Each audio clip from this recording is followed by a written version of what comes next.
Magandang gabi po. Malapit ng Christmas, right? That's why maybe many people focus on this Christmas. Kaya marahil yung maraming tao ay nakatuon sa Pasko. Yeah, but you desire the word of God, so you come today. Pero ikaw ay nagnais ng salita ng Diyos, kaya dumalo ka ngayong araw. So God will allow more grace to all attendant. Kaya ipapahintulot ng Diyos yung higit na biyaya sa lahat ng dumalo. Yeah, okay, before we start, let's pray together. Bago po tayo magsimula, tayong lahat po ay manalangin. Dear best friend, gracious Father, Mahal naming Ama na mahabagin at mapagpala, thank you for saving us from sin and eternal destruction. salamat po sa pagliligtas sa amin mula sa kasalanan at walang hanggang pagkawasak. Thank you for guiding our Christian life to abide in church until now. Salamat po sa paggabay sa aming buhay Kristiyano na manatili sa church magpahanggang ngayon. Even though we have a lot of affliction in our Christian life, our Lord is always with us and guide us. Kahit na napakarami naming kahirapan sa aming buhay Kristiyano, ang Panginoon ay kasama namin at laging gumagabay sa amin. This time, by the grace of God, we can have Bible study. Sa oras na ito, sa biyaya ng Diyos, kami ay magkakaroon ng Bible study. God called many brothers and sisters who desire the Word of God. Tinawag ng Diyos yung maraming brothers at sisters na nagnanais ng salita ng Diyos. Please open our heart and ears to the Word of God. Pakiusap, buksan mo po yung aming mga pandinig at puso para sa salita ng Diyos. This time, please work the Holy Spirit so that we can clearly understand the Word of God. Pakiusap, pakilusin mo po yung Espiritu Santo nang sa gayon ay lubos naming maunawaan ang salita ng Diyos. Please allow all the grace to all attendants. Pakiusap, ipahintulot mo po ang lahat ng biyaya sa lahat ng dumalo.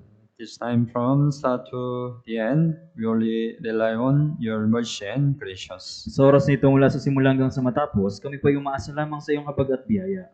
We pray in Jesus' name. Kami po ay nanalangin sa pangalan ni Jesus. Amen. Okay po, buksan mo ang Biblia, Romans chapter 11. Romans 11:33.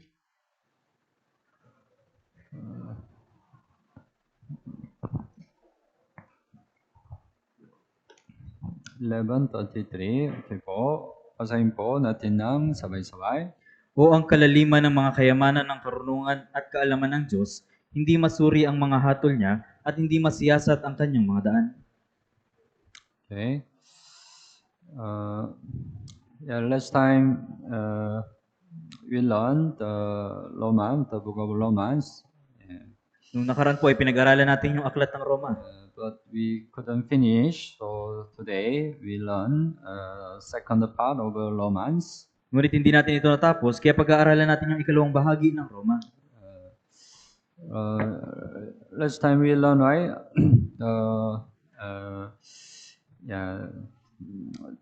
We can get the salvation only through the faith.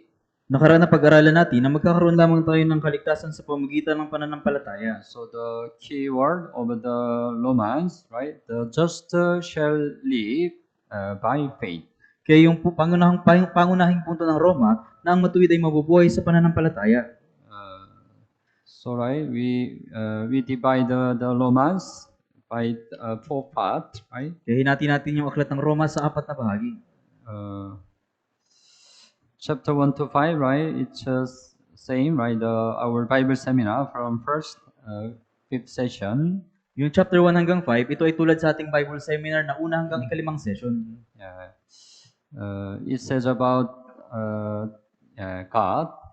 Sinasabi dito yung tungkol sa Diyos. It says about the sin. Sinasabi dito yung tungkol sa kasalanan. It says about the gospel. Sinasabi dito yung patungkol sa ebanghelyo. We can get the salvation through faith in Christ.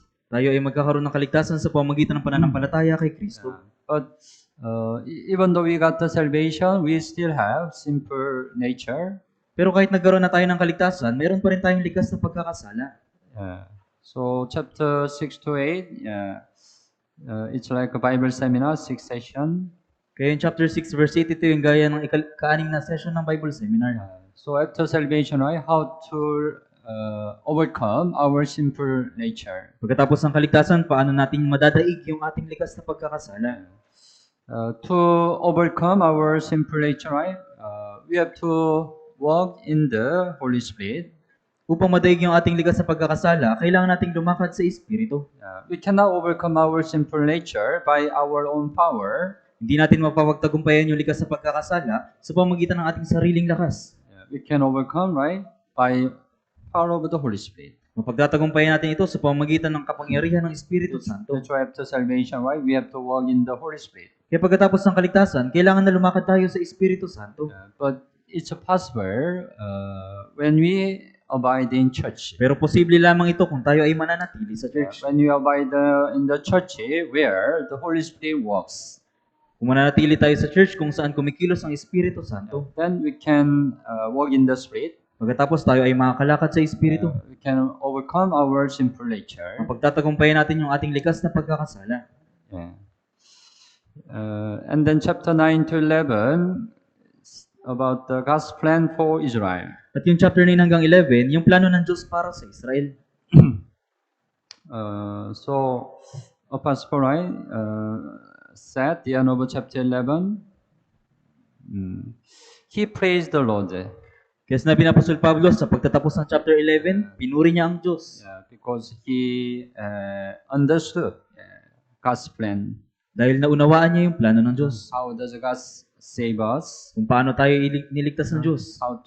How we can overcome sinful nature. Kung paano mapagtatagumpayan ng likas na pagkakasala. And he realized also about the God's plan for Israel. At nagawa niya ring mapagtanto yung plano ng Diyos para sa Israel. That's why he praised the Lord.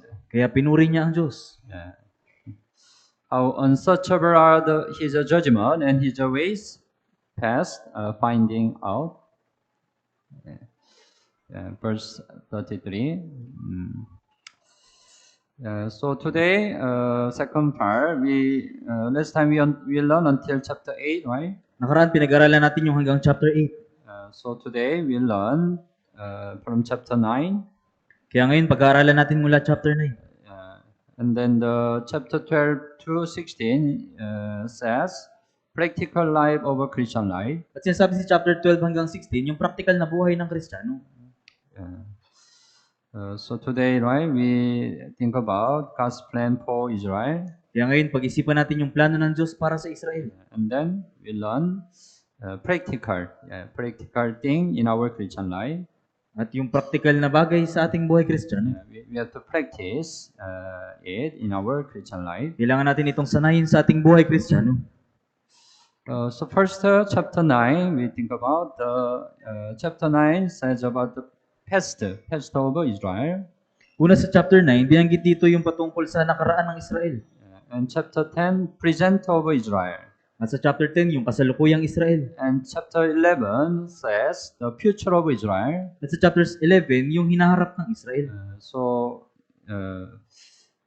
We can, through Romans, we can understand God's plan for Israel clearly. Kaya sa pamamagitan ng aklat ng Roma, malalaman natin yung nang malinaw yung plano ng Diyos para sa Israel.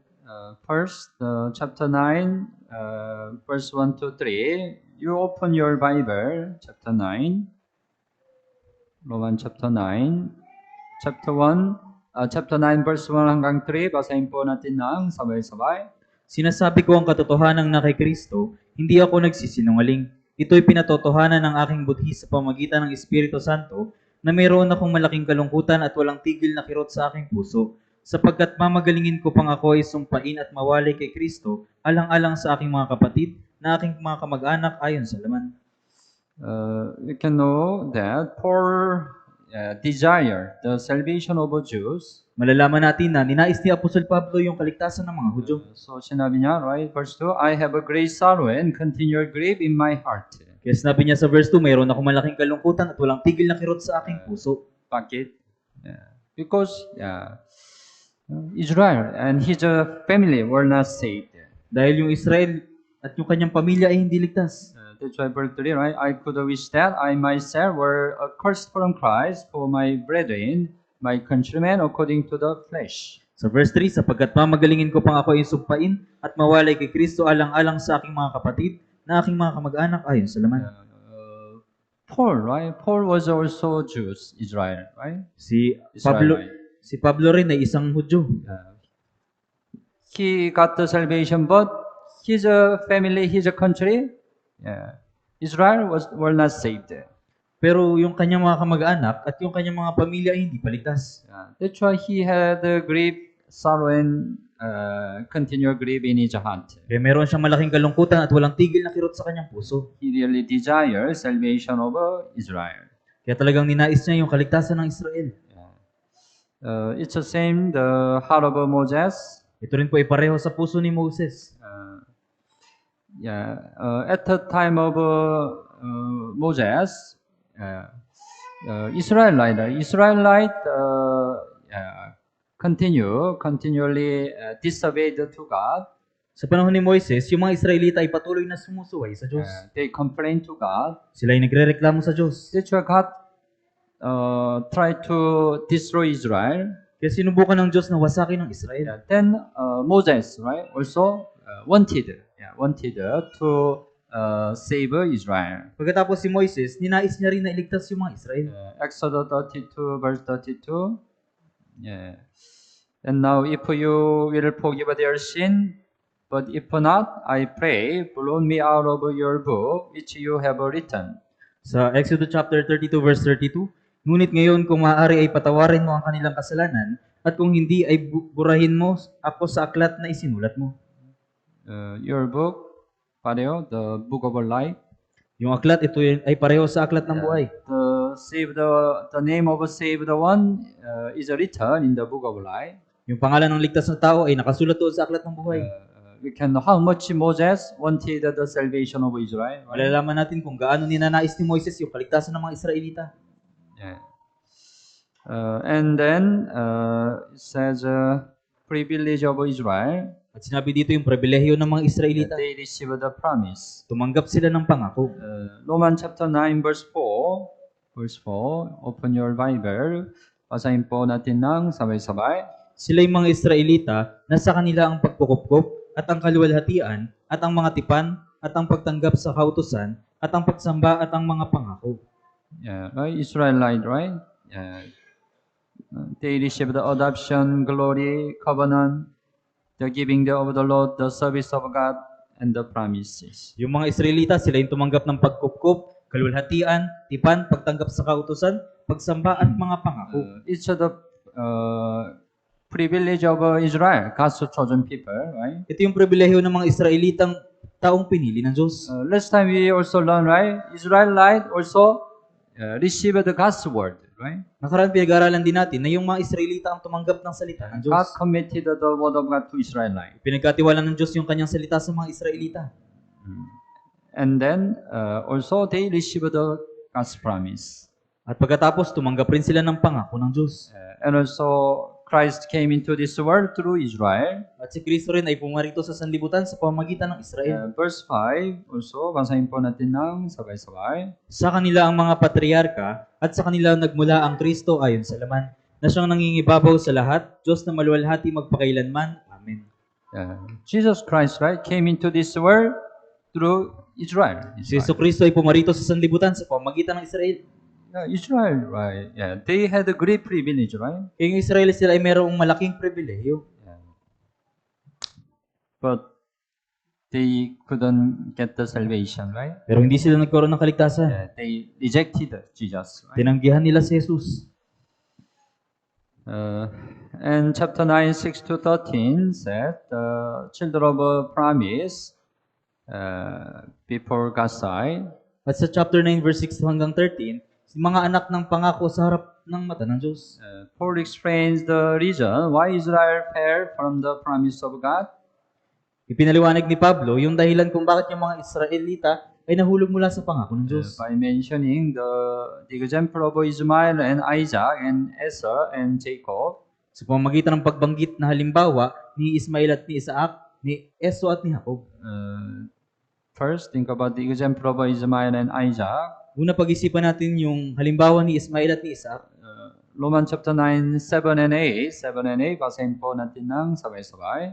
Hindi rin dahil sila'y binhi ni Abraham ay mga anak na silang lahat, kundi kay Isaac tatawagin ng iyong binhi. Sa makatuwid ay hindi mga anak sa laman ang mga anak ng Diyos, kundi ang mga anak ng pangako ay siyang itinuturing bilang binhi. You know the right? Abraham had two children, right? Alam niyo po ba na si Abraham ay mayroong dalawang anak? Ismail and Isaac. Si Ismail at si Isaac. Yeah. Here the verse 8, those who are the children of the flesh, it says about Ismail. Dito yung mga anak sa laman, ito ay si Ismail. The children of the promise says about Isaac. Yung anak ng pangako, sinasabi yung tungkol kay Isaac. So it's right. The children of the promise, Isaac, are counted as the seed, real seed of Abraham. Sinasabi dito, yung mga anak ng pangako ay itinuturing bilang binhi, si Isaac na anak ni Abraham. Isaac was born according to the promise of God, but Ismail was born according to the flesh. Si Isaac ay pinanganak ayon sa pangako ng Diyos, ngunit si Ismail ay pinanganak ayon sa laman. Right, you know the story, right? Abraham couldn't have a child, Yung kwento po, si Abraham ay hindi nagkakaroon ng anak. right? That's why he had a child, Ismail, through Hagar. Kaya naging anak niya si Ismail sa pamamagitan ni Hagar. But it was not God's will. Pero hindi ito yung kalooban ng Diyos. It was the man's way. Ito yung paraan ng tao. Ismail was born according to the flesh, Ito yung si Ismail ay pinanganak ayon sa kalooban ng not the laman. promise of God, right? Hindi sa pangako ng Diyos. So Ismail represent Israel that rejected the gospel, Kaya si Ismail yung kumakatawan sa Israel na tumanggi sa Ebanghelyo. and Isaac represent the Gentile that obey to the gospel. At si Isaac yung kumakatawan sa mga hintil na sumunod sa Ebanghelyo. Here you need to catch the spiritual meaning. Dito kailangan nating makuha yung spiritual na kahulugan. What it means, Ismail and Isaac. Ano yung kahulugan ng Ismail at Isaac? Ismail, here right? Ismail represent Israel rejected the gospel. Si Ismail ay kumakatawan sa Israel na tumanggi sa Ebanghelyo. But Isaac represent Gentile accepted the gospel. Pero yung si Isaac ay kumakatawan sa mga hintil na tumanggap sa Ebanghelyo. Pareho, example of us, Esau and Jacob. Pareho po sa halimbawa ni Esau at ni Jacob. Romans chapter 9, 12 and 13. 12 and 13, basahin po natin ng sabay-sabay. Na hindi sa pamagitan ng mga gawa, kundi doon sa tumatawag ay sinabi sa kanya, ang nakatatanda ay maglilingkod sa nakababata, gaya ng nasusulat, si Jacob ay aking minahal, ngunit si Esau ay aking kinasuklaman. The older shall serve the younger. Ang nakatatanda ay maglilingkod sa nakababata. Right? The Esau, Jacob, they are twin, right? Si Esau at si Jacob, sila ay kambal. Esau is the older brother of Jacob, right? Si Esau yung nakatatandang kapatid ni Jacob. Jacob is a younger brother, right? Si Jacob yung nakababatang kapatid. But the older brother, right? Esau shall serve the Jacob younger brother. Pero dito, si Esau ay maglilingkod sa nakababatang kapatid na si Jacob. And then, it said, Jacob I have loved, but Esau I have hated. At sinabi dito, si Jacob ay aking minahal, ngunit si Esau ay aking kinasuklaman. You should misunderstand. Dapat na hindi ka magkaroon ng maling pagkaunawa. Oh, God looks unjust. Mukhang yung Diyos ay hindi matuwid. God only love Jacob. Minamahal lang ng Diyos si Jacob. God hate Esau. Kinasusuklaman ng Diyos si Esau. Right? God doesn't hate Esau, right? Hindi kinasusuklaman ng Diyos si You need to Esau. catch the spiritual meaning. Kailangan nyo makuha yung spiritual na kahulugan. Here, the Romans chapter 9 to 11, Apostle focus on Israel. Dito po sa chapter 9 hanggang 11, si Apostle Pablo ay nakatuon lamang sa To Israel. explain Israel, he just used some example. Upang ipaliwanag yung Israel, gumamit lamang siya ng halimbawa.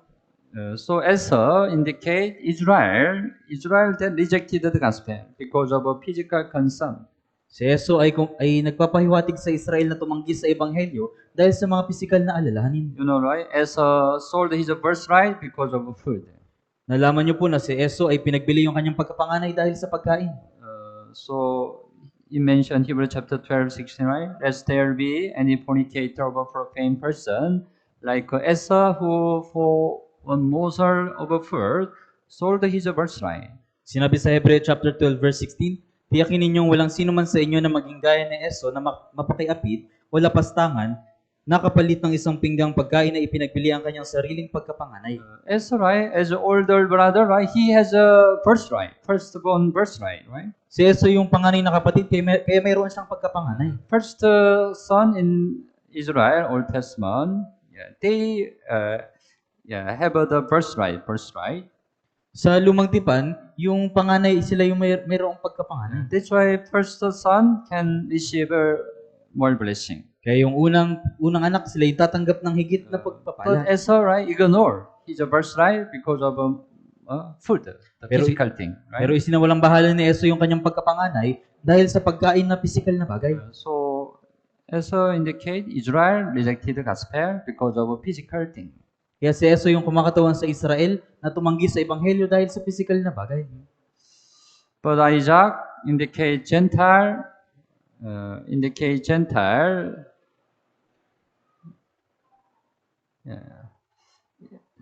Gentile that accepted the gospel, as Isaac received the gospel blessing by considering birthright preciously. Pero si Isaac ay kumakatawan sa mga hintil na tinanggap ang ebanghelyo, gaya ni Isaac na tumanggap ng pagpapala mula sa Diyos na itinuturing na yung pagkapanganay ay napakahalaga. So you have to understand, right? What means the Esau and Jacob. Kaya kailangan nyo pong maunawaan kung ano yung kahulugan ng Eso at Jacob. Don't misunderstand, right? God, it looks if you just look at, God looks unjust, Kung titignan nyo lang ito, masasabi nyo na yung Diyos ay hindi matuwid. but it explains the spiritual situation of Israel and Gentile. Pero ipinapaliwanag lamang dito yung spiritual na kalagayan ng Israel at ng mga hintil. 나인tindihan? You have to catch the meaning. Kailangan nyo pong makuha yung kahulugan. Okay po? 나인tindihan?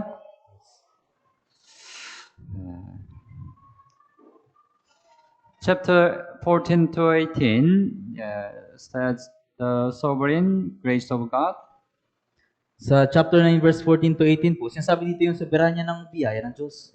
Verse 14, chapter 9, 14. Okay, basahin po natin ng sabay-sabay. 14. Verse 14 po, 3 to 1.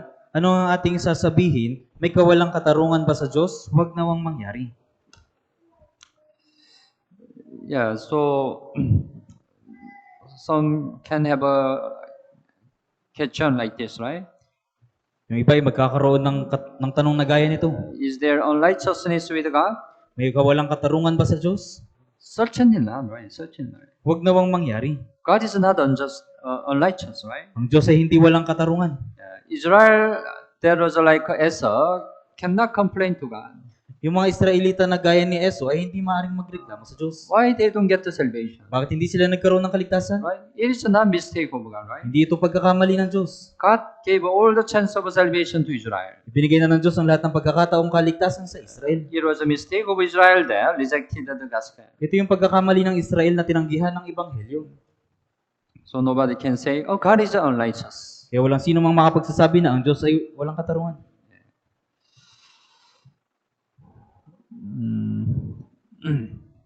Yeah. Also give one more example, chapter 9, 17 and 18. 17 and 18. Also, basahin po natin ng sabay-sabay. Sapagkat sinasabi ng kasulatan kay Faraon, dahil sa layuning ito ay tinaas kita upang aking maipakita sa pamamagitan mo ang aking kapangyarihan at upang ang aking pangalan ay maipahayag sa buong lupa. Kaya nga siya'y may awa sa kanyang maibigan at kanyang pinagmamatigas ang puso ng sinumang kanyang maibigan. This time, Pastor use one more example, Pharaoh. Pharaoh, the right king of Egypt, right? Si Pablo ay nagbigay pa ng isang halimbawa, yung hari ng Ehipto na Parao. Verse 18, he has a mercy on whom he wills, Kaya nga siya ay may awa sa kanyang maibigan and whom he wills, he hardens. at kanyang pinagmamatigas ang puso ng sino mang kanyang maibigan. The Pharaoh, right? Pharaoh, he hardened his heart, right? Yung Faraon po, pinagmatigas niya yung kanyang puso. You know the story, right? Through Moses, God gave 10 plagues in Egypt. Sa pamamagitan po ni Moises, nagbigay yung Diyos ng 10 salot doon sa Ehipto. So whenever he experienced plague, at first, right, he allowed Israelite escape from Egypt. So tuwing nararanasan niya yung salot, una, pinapahintulutan niya yung mga Israelita na makatakas. But situation become better, he hardened his heart again, right? Pero kapag nagiging mabuti na yung sitwasyon, pinagmamatigas niya ulit yung kanyang puso. He didn't allow Israel go to Canaan, right? Ayaw niya na makapunta yung mga Israelita doon sa Kanaan. Repeat, right? Paulit-ulit itong nangyari. Pharaoh, very stubborn, right? Yung Paraon ay sobrang tigas. But here also you need to understand, it looks God hardened the heart of Pharaoh. Pero dito, mukhang pinagmamatigas ng Diyos yung puso ng Faraon. But you need to understand what it means. Pero kailangan niyong maunawaan kung anong kahulugan nito. God allows His grace to the one who desire God's mercy. Ipinapahintulot ng Diyos yung kanyang biyaya sa taong nagnanais sa habag ng Diyos. But God let those who harden their heart, like a Pharaoh, go their own way. Pero hinahayaan ng Diyos na magmatigas yung puso ng mga tao na gaya ni Faraon na tumungo sa kanilang sariling daan. Pharaoh himself, he hardened his heart. Kaya si Faraon mismo, pinagmatigas niya yung kanyang puso. Then God just let him harden his heart. Pagkatapos hinayaan lang siya ng Diyos na pagmatigasin niya yung kanyang puso. So pareho, if you harden your heart, you continue stubborn your heart, God let you go your own way. Kaya kung patuloy mong pagmamatigasin yung puso mo, hahayaan ko ng Diyos na tumungo doon sa sarili mong paraan. Yeah, it says about it, but the expression God hardens his heart. Pero ito po yung nakalagay dito na pinagmatigas ng Diyos yung kanyang puso. So you need to understand. Yeah. Chapter 19 to 29 says, the righteousness of God's sovereign grace. Sa chapter 9 verse 19 to 29, yung katuwiran ng Diyos sa soberanyang biyaya. Originally, God called Israel as a vessel for honor. Sa katunayan, tinawag ng Diyos yung mga Israelita. We open Romans chapter 9, 21. Okay, basahin po natin ng sabay-sabay. O wala bang karapatan ng magpapalayok sa luwad upang gumawa mula sa isang limpak ng isang sisidlan para sa marangal na gamit at ang isa'y para sa pangkaraniwang gamit. Yeah, the potter, right, make a vessel, right? Yung gumagawa ng isang sisidlan. One vessel for honor and another for dishonor. Ang isang sisidlan para sa marangal na gamit at ang isa'y para sa pangkaraniwang gamit. Here also mentioned the Israel. Dito rin binabanggit yung Israel.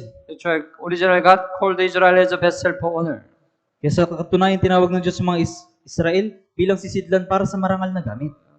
God wanted Israel become vessel for honor.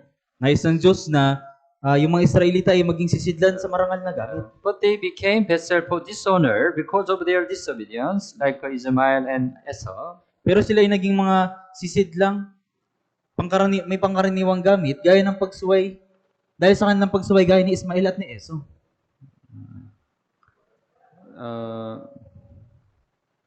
Tagalog vessel, magkaiba? Sisidlan. Pareho, vessel. The potter make, right? Vessel, right? Like this, right? Tama? Vessel for honor Bethel for dishonor, right? Yeah. And then the saved among Jews and the Gentile became the vessel of mercy. That is a church. Pagkatapos yung mga ligtas na kabilang sa mga Hudyo at mga Hintil, sila yung mga naging sisidlan ng habag at ito yung church. Chapter 9, 23 hanggang 24 also, basahin po natin ng sabay-sabay.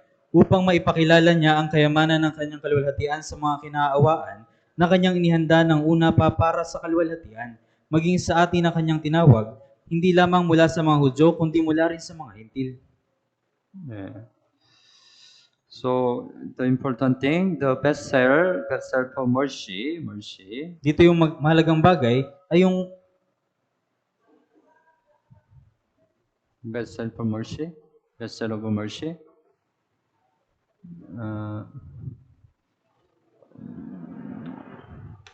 Yeah, there are Jew and Gentile, right? There are Jew and Gentile, right, before God. sa harapan ng Diyos, mayroong mga Hudyo at Hintil. Yeah. In Old Testament, there are only two. We can divide two groups: Jew, God's chosen people, and Gentile. Sa Biblia, mahati natin yung mga tao na sa dalawang grupo, yung Hudyo na pinili ng Diyos at yung mga Hintil. Jew, Gentile, right? Before God, meron two group. Sa harapan ng Diyos, mayroong dalawang grupo. Yeah, Jews, yeah, God's chosen people, right? Israel. Yung mga Hudyo ay mga taong pinili ng Diyos. Yeah, but among Jew, among Gentile, there are saved one. Pero kabilang sa mga Hudyo at kabilang sa mga Hintil, mayroong mga ligtas. Among Jew or Gentile, saved one, it's a church, right? Yung kabilang sa mga Hudyo at sa mga Hintil, kabilang sa kanila, sila ay mga Hudyo. Sila ay mga church. So in New Testament, right? Meron Jew, meron Gentile, meron church. Kaya sa Lumang Tipan, mayroong mga Hudyo, may mga Hintil, kaya mayroong church. Meron three group, right? Mayroong tatlong grupo. Yeah, but here, saved one or saved one. Pero dito yung mga ligtas na tao. Save the Jew also can Yung come to church, right? Yung ligtas Become na church. yung ligtas na Hudyo ay naging Yeah. church. Save the Gentile also become church, right? At yung ligtas na Hintil ay naging church. It's a called vessel of ano po? Mercy, yeah, mercy.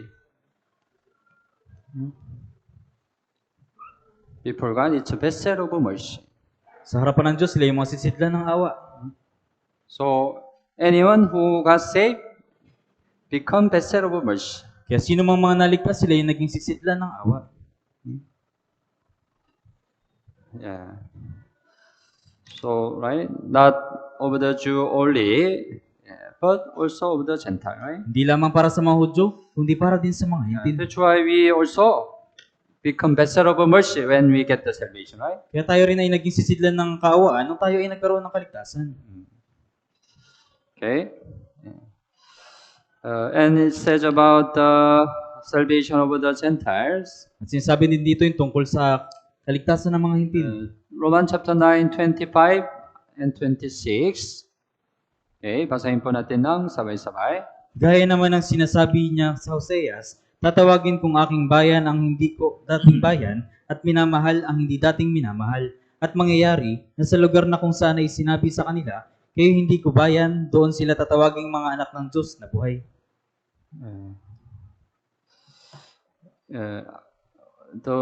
It mentioned the Hosea, written in the Hosea. Sinabi dito na yung Hoseas, I will call them my people who are not my people. tatawagin kong aking bayan ang hindi ko dating bayan. Right, Gentile. Yeah, Gentile originally they were not God's people, right? Sa katunayan, yung mga Hintil ay hindi bayan ng Diyos. But when they get the salvation, right, they become also God's people, right? Pero nung sila ay nagkaroon ng kaligtasan, sila rin ay naging bayan ng Diyos.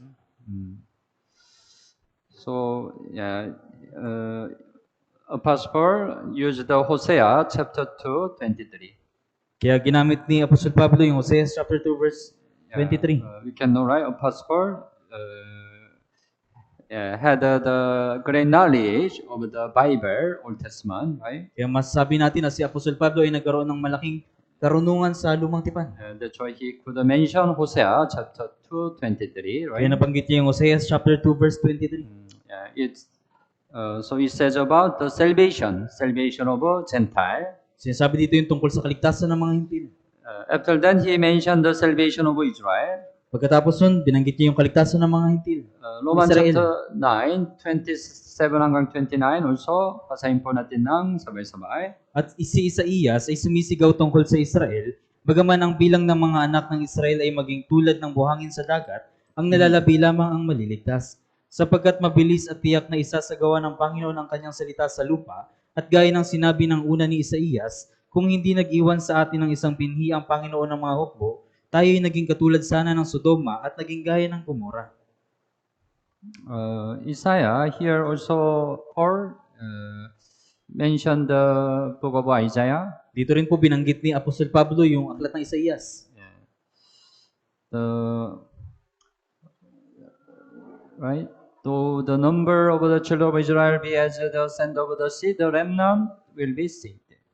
Bagaman ang bilang ng mga anak ng Israel ay maging tulad ng buhangin sa dagat, meron remnant, the remnant.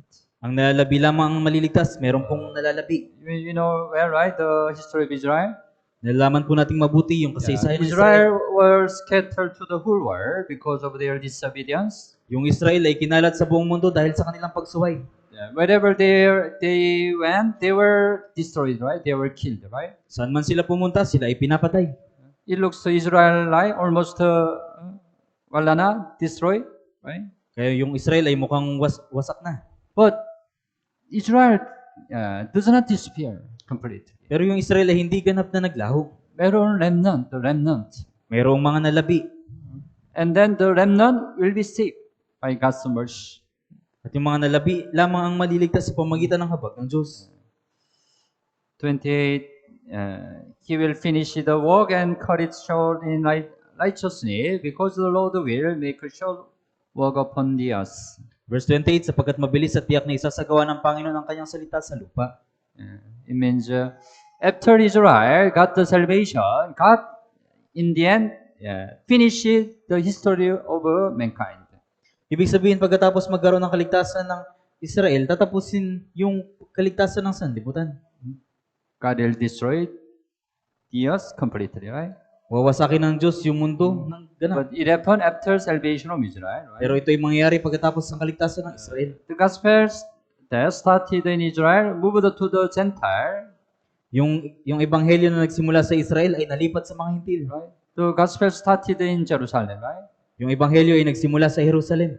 So some Jew got the salvation, Kaya yung ilang mga Hudyo ay nagkaroon ng but kaligtasan. most of Israel rejected the gospel, right? Pero karamihan sa Israel, tinanggihan nila yung That's why ebanghelyo. gospel moved to the Gentile, right? Kaya naman yung ebanghelyo ay nalipat sa mga hintil. But and then someday the time of a Gentile will be finished. Pagkatapos, yung panahon ng mga hintil ay matatapos. Then the gospel will be moved to Israel again. At yung ebanghelyo ay muling babalik sa Israel. It will happen during 7-year tribulation. Ito ay mangyayari sa loob ng 7 taong So the kapigatian. Bible mentioned, right, 144,000 Jew will be saved in this time. Binanggit ng Biblia na 144,000 na mga Hudyo ay maliligtas sa panahong ito. It was written, right, Revelation chapter 7, right? Ito po ay nakasulat sa Apokalipsis chapter 7. So you need to understand, right? First, right, gospel started from Israel, Kaya kailangan nyo pong maunawaan na yung ebanghelyo ay nagsimula sa Israel. but Israel rejected the gospel. Pero tinanggihan ng Israel ang ebanghelyo. As we know, right, Israel rejected Jesus, right? Gaya ng ating nalaman, tinanggihan ng Israel si Jesus. That's why the gospel moved to the Gentile. Kaya naman yung ebanghelyo ay nalipat sa mga hintil. So, right, the history of Israel, right? Jesus came into this world 2,000 years ago, 2,000 taon na yung nakalipas, si Jesus ay pumarito sa sanlibutan. but Israel rejected Jesus, right? Pero tinanggihan ng Israel si Jesus. And then the gospel preached to Jerusalem first, At yung ebanghelyo ay unang ipinangaral sa Jerusalem. So Israel, first Israel got the salvation. Kaya yung Israel yung unang nagkaroon ng kaligtasan. But we know the AD 70, Jerusalem was destroyed by Titus. Pero AD 70, yung Israel ay winasak ni Titus. They were scattered to the whole world. Right? Sila ay kinalat sa buong mundo. Then Gentile. The gospel spread to the Gentile, to the whole world, right? Pagkatapos yung ebanghelyo ay kumalat sa mga hintil sa buong mundo. But someday the time of a Gentile will be finished. Pero balang araw yung panahon ng mga hintil ay matatapos. When? Kailan? When Jesus come again, second coming of Jesus. Sa ikalawang pagdating ni Jesus. Time of a Gentile will be finished. Yung panahon ng mga hintil ay matatapos. Then this world enter to the, right, 7-year tribulation, right? Pagkatapos yung mundong ito ay papasok sa 7 taong kapigatian. But during first 3.5 year, Israel 144,000 get the salvation. Pero sa unang 3.5 taon, yung 144,000 ng mga Hudyo ay malilitas. That's why, right, gospel return to Israel again, right? Kaya yung ebanghelyo ay muling bumalik sa Israel. Naintindihan niyo po? So Pastor says about it. Kaya binanggit ni Apostol Pablo yung tungkol dito. And then chapter 9:30, it mentioned why Israel couldn't get the salvation. At sinabi sa chapter 9 verse 30 hanggang 33, bakit yung mga Israelita ay hindi nagkaroon ng The kaligtasan? reason Israel rely on their work. Dahil yung Israel ay umasa sa kanilang sariling mga gawa. Israel failed because they rely on their work. Yung mga Israel ay nabigo dahil sila ay umasa sa kanilang sariling gawa. Romans chapter 9:31 and 32 also basahin po natin ng sabay-sabay. Ngunit ang Israel na nagsusumikap sa katuwiran sa pamagitan ng kautusan ay hindi nakaabot sa pagsunod sa kautosang iyon. Bakit? Sapagkat hindi nila pinagsikapan iyon batay sa pananampalataya, kundi batay sa mga gawa, sila'y natisod sa patong katitisuran. The reason why? Because they did not seek it by faith, but as it were by the works of the law. Sapagkat hindi nila pinagsikapan iyon batay sa pananampalataya, kundi batay sa mga gawa. Israel received the law from God, right? Yung Israel ay tumanggap ng kautusan mula sa Diyos. That's why they had a great pride. Kaya meron silang malaking pagmamalaki. We are the nation received the God's law. Kami yung bansang tumanggap ng batas ng Diyos. They thought if we keep this law well, God will accept us. Inisip nila kapag maayos silang maiingatan yung kautusan, iingatan sila ng Diyos. That's why they were very proud. Kaya sila ay nagmamalaki. But they didn't know. They cannot be saved by their works of the law. Pero hindi nila alam na hindi sila maliligtas sa pamagitan ng mga gawa ng kautusan. Because they didn't know who they are before God. Dahil hindi nila nalalaman kung sino sila sa harapan ng Diyos. They are dirty sinner, right? Sila ay maruming makasalanan. As a dirty sinner, it's not possible to keep the law completely. Bilang maruming ang makasalanan, imposible na ganap nilang masunod yung kautusan. We can be saved only through faith. Maliligtas lamang tayo sa pamagitan ng pananampalataya. Faith in Christ. Pananampalataya kay Kristo. But they rely on their works. Pero umasa sila sa kanilang mga gawa. That's why they rejected Jesus, Kaya right? tinanggihan nila si Jesus. They rejected the gospel, right? Tinanggihan nila ang ebanghelyo.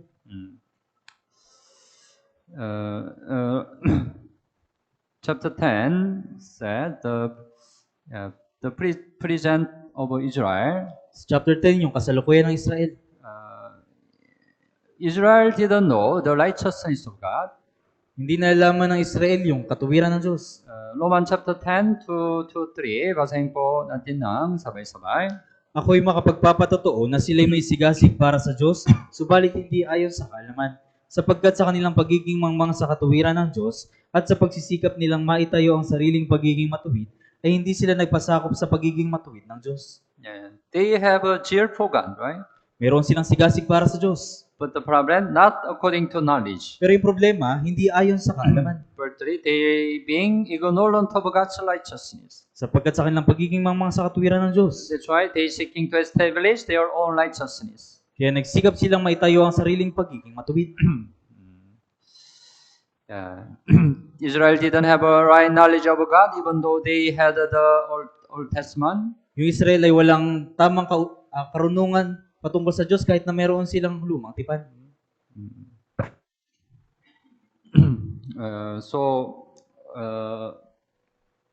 Apostle Paul mentioned Acts chapter 13, 27. Yeah. Those who dwell in Jerusalem and their rulers, because they did not know him, nor even the voice of the prophet, which lead every Sabbath, have fulfilled them in condemning him. Gawa chapter 13 verse 27, sapagkat hindi nakilala ng mga naninirahan sa Jerusalem at ng mga pinuno nila si Jesus, niyang mga tinig ng mga propeta na binabasa tuwing Sabat, tinupad nila ang mga salitang ito sa pamamagitan ng paghatol sa kanya. Right, Israel, they had the Bible, the Old Testament. Yung Israel ay meron silang Biblia, yung lumang tipan. Every Sabbath they read the Bible. Tuwing Sabat, binabasa nila yung Biblia. But they misunderstood Jesus Christ, right? Pero mali yung pagkaunawa nila kay Jesus. They rejected Jesus, right? Tinanggihan nila si Jesus. Yeah, they didn't have right knowledge of God. Wala silang tamang karunungan sa Diyos. So God wants that we have the knowledge of God. Kaya nais ng Diyos na magkaroon tayo ng karunungan sa Diyos. So Hosea chapter 6:3, let us know, let us pursue the knowledge of God, the Lord. Kaya sa Hosea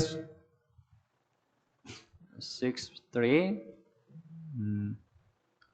Hosea chapter 6 verse 3, at ating kilalanin tayo yung magpatuloy upang makilala ang Panginoon. Verse 6 also, I desire mercy and not sacrifice, and the knowledge of God more than burnt offerings. Sa verse 6, sapagkat nalulugod ako sa katapatan kaysa alay ng pagkakilala sa Diyos kaysa mga handog na sinusunog. So it's a first, we have to know, we have to have the knowledge of God first. Kaya una, kailangan natin muna magkaroon ng kaalaman patungkol sa Diyos Before our cheer.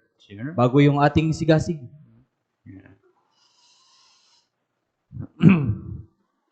So, chapter 10, 5 to 15, the righteousness of God by faith.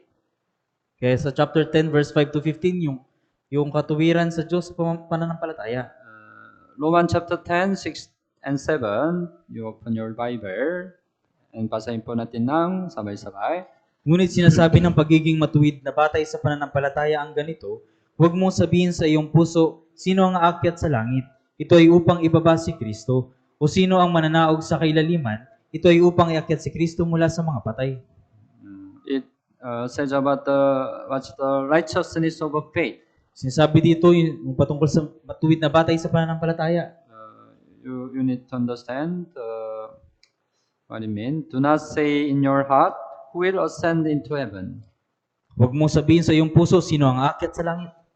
That is, to bring Christ down from above. Ito ay upang ibaba si Kristo. Some people say like above. May mga taong nagsasabi ng ganito. There are those who consider that the redemption of Jesus is not enough. Sila yung mga nagtuturing na yung pagtubos ni Jesus ay hindi sapat. So, who will ascend into heaven means the one who tried to go to heaven by his own effort or righteousness. Sino ang aakyat sa langit? Ibig sabihin, sila yung mga sinusubukan na pumunta sa langit sa pamamagitan ng kanilang sariling pagpapagal. It is bring down Christ who became our intercessor from above. Ito yung pagbaba kay Kristo na naging tagapamagitan natin mula sa itaas. And is that right? Verse 7, who will descend into abyss? At sinabi dito, sino yung mananaog sa kailaliman? That is to bring Christ up from the dead. Ito ay upang iakyat si Kristo mula sa mga patay. It means that the one who wants to receive the judgment of hell by giving up salvation. Ibig sabihin, yung taong gustong tumanggap ng paghuhukom sa impyerno sa pamamagitan ng pagsuko sa kaligtasan. It is a bring up Christ who died on the cross because of sin from the dead. Ito yung pagtaas kay Kristo na namatay doon sa krus dahil sa kasalanan mula sa mga patay. Anyway, it means, right, Jesus, right, actually died on the cross, right? Sa katunayan, si Jesus ay talagang namatay doon sa krus. But it denied the death of Jesus. Pero itinatanggi nito yung kamatayan ni Jesus. Yeah.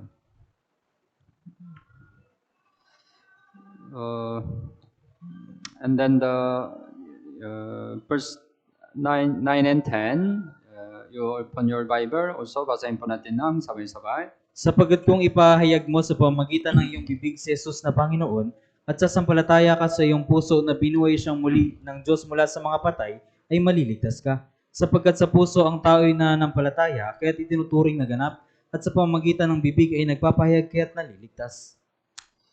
You need to understand the confession here. Confess with your mouth.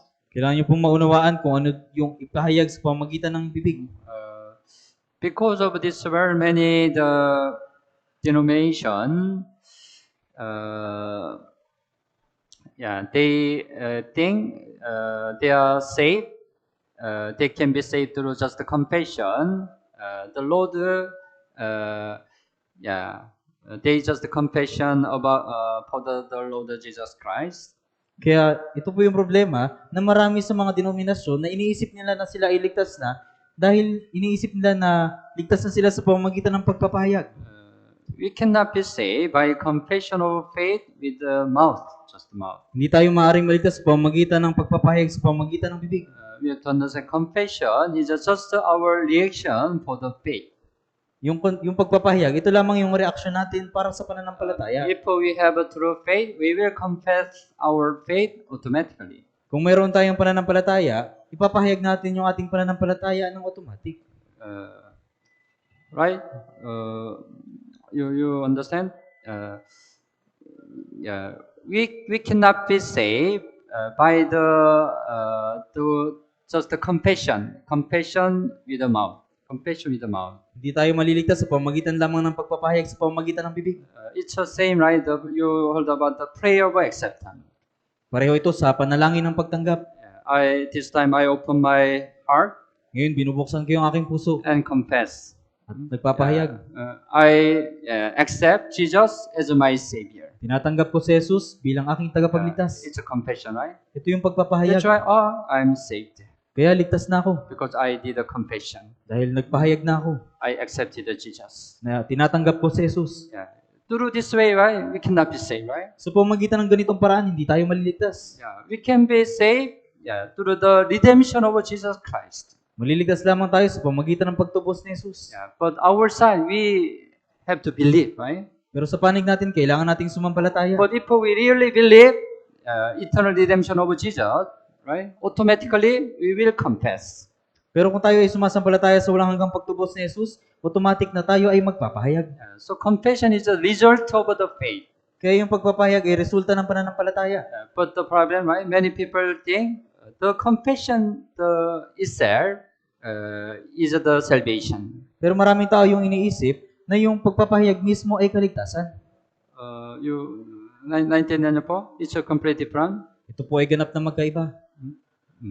That's why, right, when you get the salvation through faith, you want to confess your faith to other, right? Kaya nung magkaroon ka ng kaligtasan sa pamamagitan ng pananampalataya, gusto mo na ipahayag yung pananampalataya mo sa iba. I got the salvation through Jesus Christ, through His eternal redemption. Nagkaroon ako ng kaligtasan sa pamamagitan ng Jesucristo, sa pamamagitan ng kanyang walang hanggang pagtubos. Right? It's a confession, right? Ito yung pagpapahayag. But through confession itself, nobody can be saved, right? Pero sa pamamagitan lamang ng pagpapahayag, hindi tayo maliligtas. So you have to understand. Pareho, the Roman chapter 10:13 also, basahin po natin ng sabay-sabay. Sapagkat ang lahat ng tumatawag sa pangalan ng Panginoon ay maliligtas. Pareho, right? We cannot be saved by calling the Lord in the same way. Hindi tayo maliligtas sa pamamagitan ng pagtawag sa Panginoon. So Matthew chapter 7:21, right? Sinabi ni Jesus, right? Not everyone who says to me, Lord, Lord, shall enter the kingdom of heaven, but he who does the will of my Father in heaven. Sabi sa Matthew chapter 7 verse 21, hindi lahat ng nagsasabi sa akin, Panginoon, Panginoon, ay papasok sa kaharian ng langit, kundi ang gumaganap ng kalooban ng aking Ama na nasa langit. Pareho, right? Even though we just call or raise, Lord, Lord, it doesn't mean we got the salvation. Kaya kahit nasabihin natin na, Panginoon, Panginoon, lagi nating tawagin yung Panginoon, hindi ibig sabihin na ligtas na tayo. But when we are really saved, we can call the Lord with our heart, right? Pero kung talagang naligtas na tayo, maaari nating tawagin ang Panginoon sa ating puso.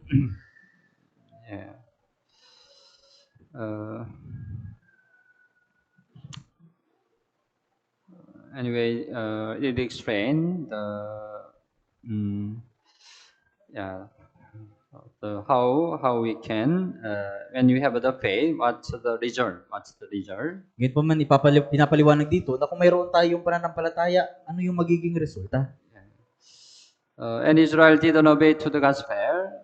At yung Israel ay hindi sumunod sa Ebanghelyo. So Romans chapter 10:16, they have not all obeyed the gospel. Subalit hindi lahat ay sumunod sa Ebanghelyo. Israel didn't obey to the gospel, Yung Israel ay hindi sumunod sa Ebanghelyo. but God wait for them to repent. Pero hinintay sila ng Diyos na magsisi. Romans chapter 10:21 also, basahin po natin ng sabay-sabay. Subalit tungkol sa Israel ay sinasabi niya, sa buong araw ay iniunat ko ang aking mga kamay sa isang suwail at mapagsalungat na bayan. It's God's hand. God waited until Israel repent. Ito po yung puso ng Diyos, hinihintay niya yung Israel hanggang sa magsisi. So Matthew 23:37 also mention same thing. Binanggit din ng Mateo chapter 23 verse 37 yung parehong bagay. We go to chapter 11, the future of Israel. Yung hinaharap ng Israel.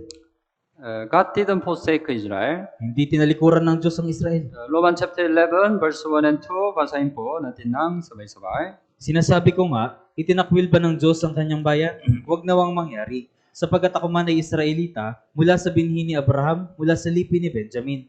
Hindi itinakwil ng Diyos ang kanyang bayan na nang una pa'y kilala na niya, o hindi ba ninyo nalalaman ang sinasabi ng kasulatan tungkol kay Elias kung paanong nagmakaawa siya sa Diyos laban sa Israel? Even though Israel received the judgment because of their disobedience, they were not forsaken until the end. Kahit na yung mga Israel ay tumanggap ng paghuhukom dahil sa kanilang pagsuway, hindi sila itinakwil hanggang sa huli. Israel does not disappear until the end. Yung Israel ay hindi naglaho hanggang sa huli. So Jeremiah, you mark Romans chapter 11, you open the Bible, Jeremiah chapter 31. Also says, Jeremiah chapter 31, 35 hanggang 37, 35 hanggang 37 also. Yeah, okay po, basahin po natin ng sabay-sabay. Ganito ang sabi ng Panginoon na nagbibigay ng araw bilang liwanag sa maghapon at ng mga takdang kaayusan ng buwan at ng mga bituin bilang liwanag sa gabi na nagpapakilo sa dagat upang umugong ng mga alon niyon. Ang Panginoon ng mga hukbo ang kanyang pangalan. Kung ang takdang kaayusan na ito ay humiwalay sa harapan ko, sabi ng Panginoon, ang binhi ng Israel ay hihinto sa pagiging isang bansa sa harapan ko magpakailanman. Ganito ang sabi ng Panginoon, kung ang mga langit sa itaas ay masusukat at ang mga saliga ng lupa sa ilalim ay magalugad, aking niyang itatakwil ang buong lahi ng Israel dahil sa lahat nilang nagawa, sabi ng Panginoon.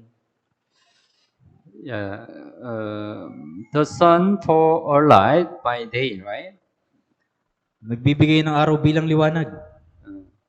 But if those this ordinance depart from before me, says the Lord, then the seed of Israel shall also cease from being a nation before me forever. Kung ang takdang kaayusan na ito ay humiwalay sa harapan ko, sabi ng Panginoon, ang binhi ng Israel ay hihinto sa pagiging isang bansa sa harapan ko magpakailanman.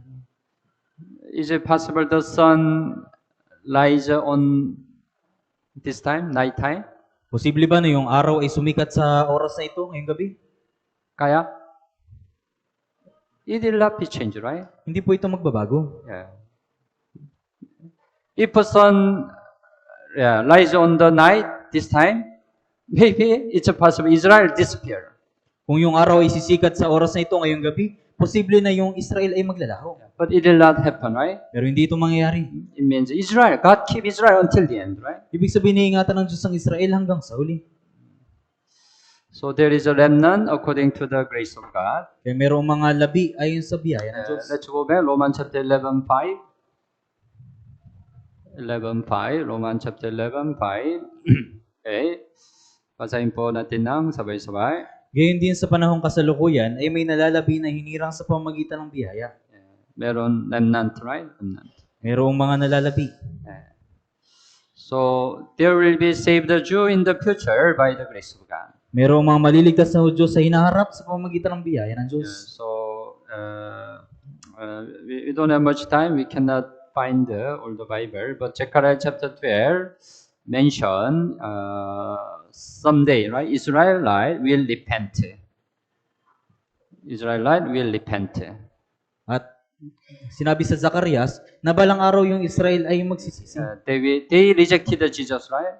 Noon, 2000 years ago. 2,000 taon na yung nakalipas, sinanggihan nila si Jesus. But someday Israel will accept Jesus. Pero balang araw tatanggapin ng Israel si Jesus. So Zechariah chapter 12:10 mention about it. It's a prophecy. Kaya binanggit ito sa Zacarias chapter 12 verse 10, ito po ay propesya.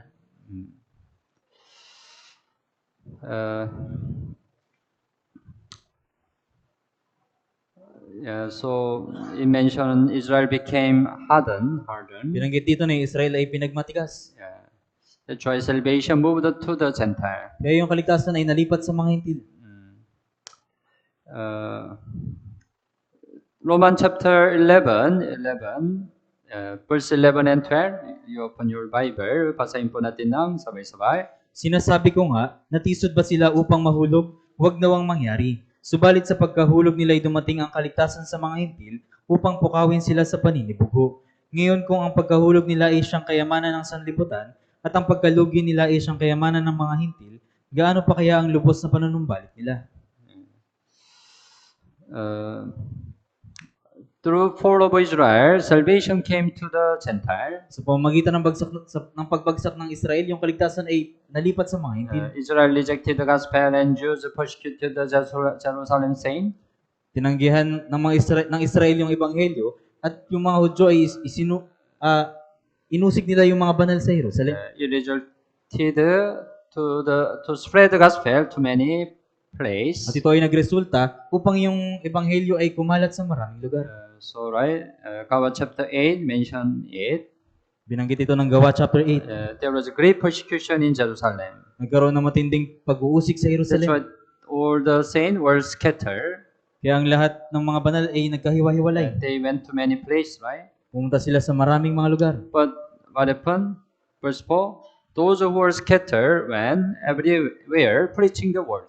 Sa verse 4, nangyari ang mga nagkawatak-watak ay naglakbay na ipinangaral ang salita. That's why, because of this event, the gospel spread to the Gentile, other country. Kaya dahil sa pangyayaring ito, yung ebanghelyo ay kumalat sa ibang bansa, sa mga hintil.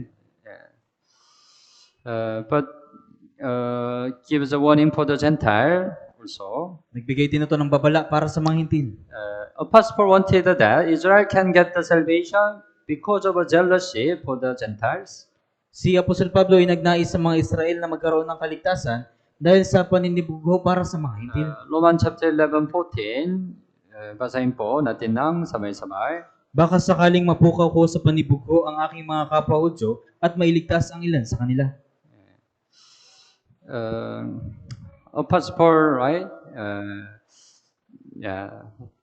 The salvation moved to Gentile from Israel, right? Yung kaligtasan ay nalipat sa mga hintil mula sa Israel. At that time, then Israel, envied. Pagkatapos nun, yung mga Israelita ay nainggit. Why we don't get the salvation? Bakit hindi tayo nagkaroon ng kaligtasan? But even though we are chosen people, we don't get the salvation. Kahit na tayo yung mga taong pinili, hindi tayo nagkaroon ng kaligtasan. Gentile, they are not God's people. Pero yung mga hintil, sila ay hindi tao ng Diyos. But they get the salvation. Pero nagkaroon sila ng kaligtasan. By inggit, right? That's why Apostle respected it. Because of the jealous, Israel can get the salvation. Kaya sinabi ni Apostol Pablo na dahil sa paninibugho, yung Israel ay nagkaroon ng kaligtasan. And then the Apostle Paul give one example by using olive tree. At si Apostol Pablo ay nagbigay ng isang halimbawa sa pamagitan ng paggamit sa puno ng olibo. While the olive tree was crafted in the olive tree, yung olibong ligaw ay isinanib doon sa puno ng olibo. You need to understand. Romans chapter 11, 17 hanggang 21. Okay po, basahin po natin ng sabay-sabay.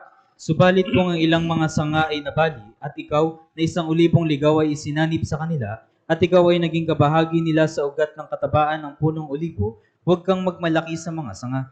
Ngunit kung magmalaki ka, alalahanin mong hindi ikaw ang nagdadala sa ugat, kundi ang ugat ang nagdadala sa iyo. Sasabihin mo nga, ang mga sanga ay nabali upang ako ay maisanib. Tama, sa kawalan nila ng pananampalataya ay nabali sila, at sa iyong pananampalataya ay nakatayo ka. Huwag kang magmalaki kundi matapot ka. sapagkat kung hindi pinangihinayangan ng Diyos ang mga likas na sanga, ikaw man ay hindi panghihinayangan. When you read this chapter, you need to know what it means. While the olive tree, it symbolize Gentile.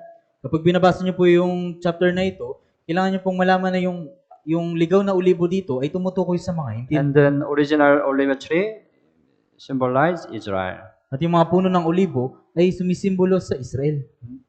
Yeah. So Israel lost the blessing as a God's chosen people because they rejected the gospel.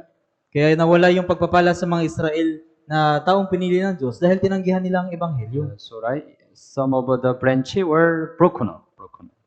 They lost the chance. Ang ilang mga sanga ay nabali, nawala sa kanila yung pagkakataon. Some of the branches were broken up, right? Ang ilang mga sanga ay nabali. But while the olive tree, the Gentiles were grafted in among them.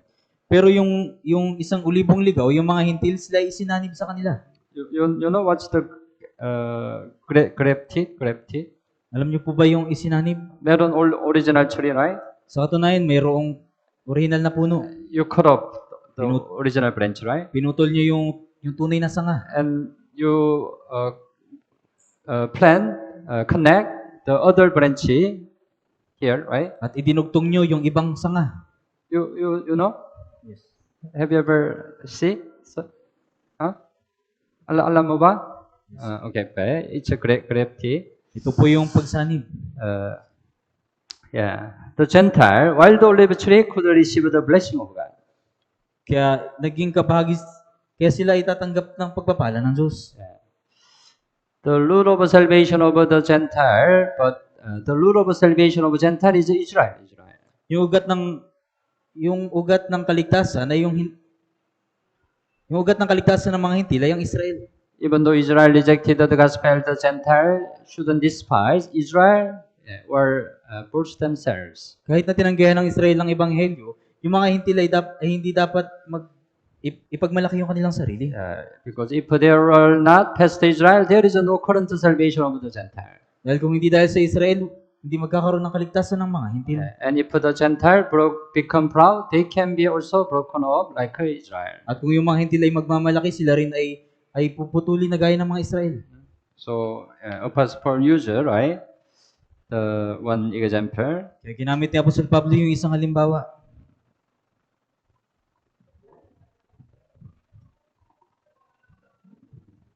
Right, the original, right? There is a olive tree.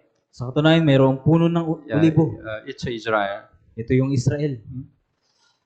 But they rejected the gospel, right? Pero tinanggihan nila ang ebanghelyo. That's why original branch cut off. Kaya nabali yung original na puno. And then the wild olive tree connected here, right? Pagkatapos, yung ligaw na olibo ay isinanib dito. It's wild olive tree, Gentile. Yung ligaw na olibo, ito yung mga hintil. Yeah. That's why Gentiles boast of themselves. Kaya pinagmamalaki ng mga hintil yung kanilang sarili. Oh, we got the salvation, but Israel, they don't get the salvation. Nagkaroon kami ng kaligtasan, pero yung Israel hindi nagkaroon ng kaligtasan. But they shouldn't boast themselves, right? Pero dapat na hindi nila ipagmalaki yung kanilang Because sarili. without original, right, Israel, the original root, right, they cannot get the salvation, right? Dahil kung wala yung original na ugat, hindi sila magkakaroon ng kaligtasan. So, yeah. Anyway, you are like wild olive tree. Yun pa man kayo ay tulad sa ulibong ligaw. And then there is a promise for the salvation of Israel. At mayroong pangako para sa kaligtasan ng Israel. Roman chapter 11, 25 hanggang 27. Open your Bible. Basahin po natin ng sabay-sabay. Upang kayo huwag magmarunong sa inyong sarili, mga kapatid, nais kong malaman ninyo ang hiwagang ito na ang pagmamatigas ay nangyari sa isang bahagi ng Israel hanggang makapasok ang buong bilang ng mga hintil. Sa ganoon ang buong Israel ay maliligtas, gaya ng nasusulat, lalabas mula sa Zion ang tagapagligtas, ihiwalay niya ang kasamaan mula sa ako, at ito ang aking tipan sa kanila kapag inalis ko ang kanilang mga kasalanan. It says about salvation of Israel in the future. Sinasabi dito yung patungkol sa kaligtasan ng Israel sa hinaharap. When it happened, Kailan ito mangyayari? until the fullness of the Gentiles has come in. Hanggang makapasok ang buong bilang ng mga hintil. The Korean translate said,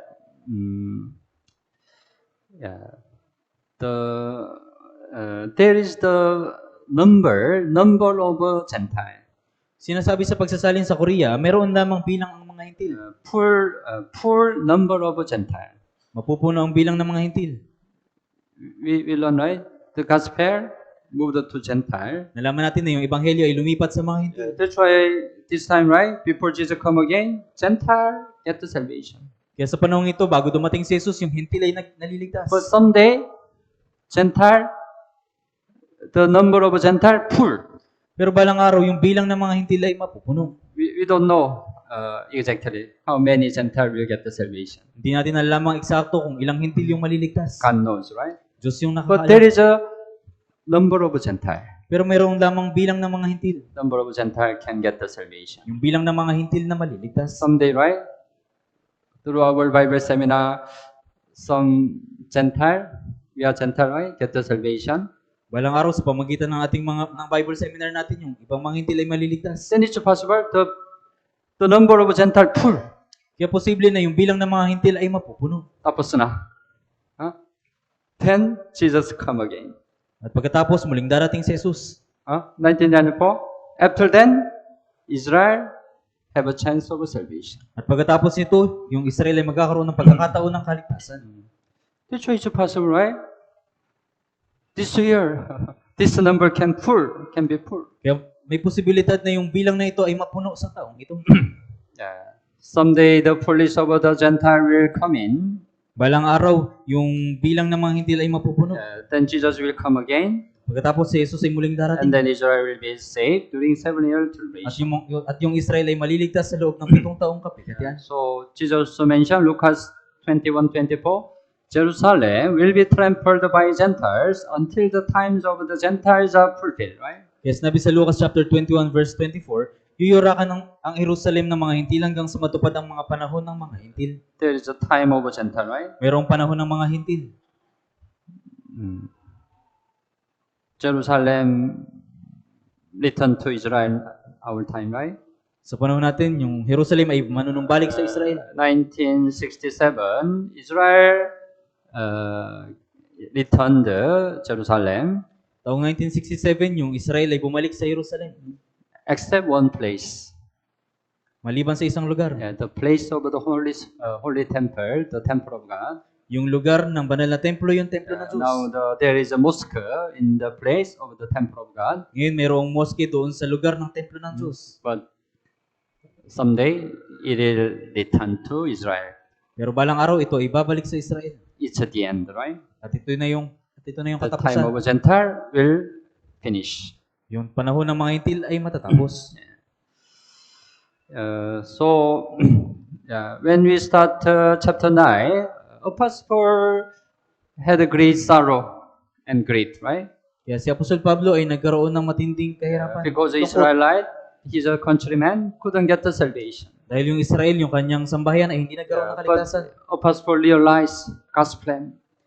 Pero na-realize si Apostol Pablo yung plano ng Diyos. Even though Israel don't get the salvation this time, in the future, Israel will get the salvation. Kahit sa panahon ito, hindi magkaroon ng kaligtasan yung Israel, balang araw sila ay maliligtas. That's why he praised the Lord. Kaya pinuri niya ang Panginoon. Chapter 11:33, basahin po natin ng sabay-sabay. O ang kalaliman ng mga kayamanan ng karunungan at kaalaman ng Diyos, hindi masuri ang mga hatol niya at hindi masiyasat ang kanyang mga daan. So the wisdom that God saved Israel and the Gentile is unsearchable as a man's idea. Kaya yung karunungan na niligtas ng Diyos ang Israel at ang mga hintil ay hindi masiyasat ng kaisipan ng tao. Right? Who can, if without Bible, who can understand God's plan? Kaya kung wala yung Biblia, sino yung makakaunawa sa plano ng Diyos? It's really amazing, right? Ito ay talagang kamangha-mangha. First Paul had a great sorrow because Israel fall from the grace of God by rejecting the gospel.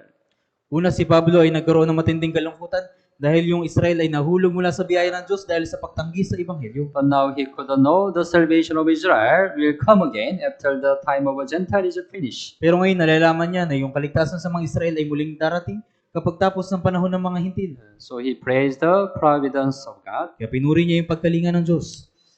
So yeah, we can know God's plan for Israel. Kaya malalaman natin yung plano ng Diyos sa Israel. It's really amazing. Ito ay Right? talagang kamangha-mangha. And then the from chapter 12 says the practical our Christian life. At sinasabi sa chapter 12, yung practical na ating buhay Kristyano. From chapter 12 says that the principle of life as a children of God who are called as a vessel for mercy.